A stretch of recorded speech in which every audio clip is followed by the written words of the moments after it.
নবী আলাইহিস সালাম এক যুদ্ধ থেকে আসছেন। যুদ্ধ থেকে আসার পথে পানির অভাব দেখা দিয়েছে।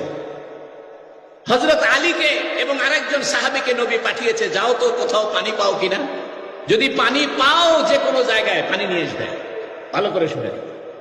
তো হযরত আলী রাদিয়াল্লাহু আনহু এবং আরেকজন সাহাবী ঘোড়া নিয়ে ছুটছে পানির খোঁজে। রাস্তায় গিয়ে দেখে একটা মহিলা, একটু হালকা বয়স্ক মহিলা, একটা গাধার পিঠে বসা চামড়ার থলে ভর্তি পানি নিয়ে আসতেছে।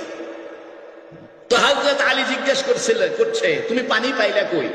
মহিলা বলছে এখান থেকে একদিনের দূরত্বে পানি আছে, অর্থাৎ আমি যেখান থেকে পানি আনলাম সেখানে যাইতে কয়দিন সময় লাগবে? একদিন।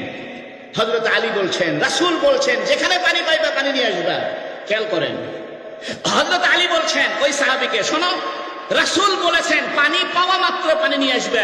কার পানি, কিসের পানি এত দেখার দরকার নাই। মহিলাকে বলতেছে চলো আমাদের সাথে। মহিলা বলছে কার কাছে নিয়ে যাইবেন? বলতেছে আমাদের একজন নবী আছেন, তার নাম মুহাম্মাদুর রাসূলুল্লাহ সাল্লাল্লাহু আলাইহি সাল্লাম।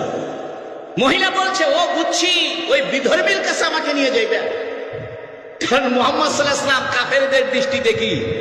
বিধর্মী, আরবিতে বলে সাবি।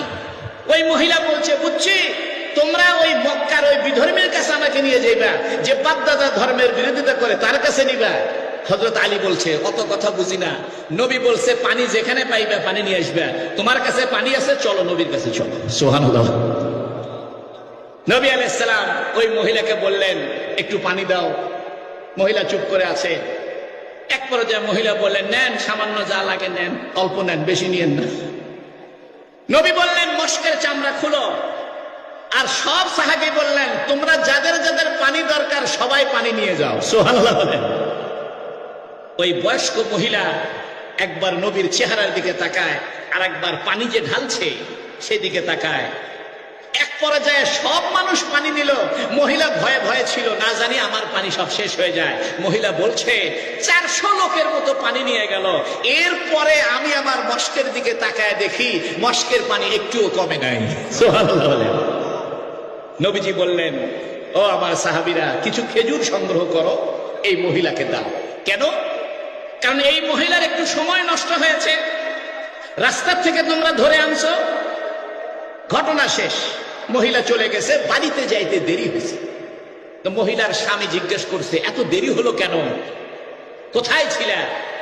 মহিলা বলছে ওগো আমার স্বামী, আজকে একটা আজব ঘটনা ঘটছে। কি ঘটনা? আমরা যাকে বিধর্মী বলি, সাবি বলি, আমাদের বাপ দাদা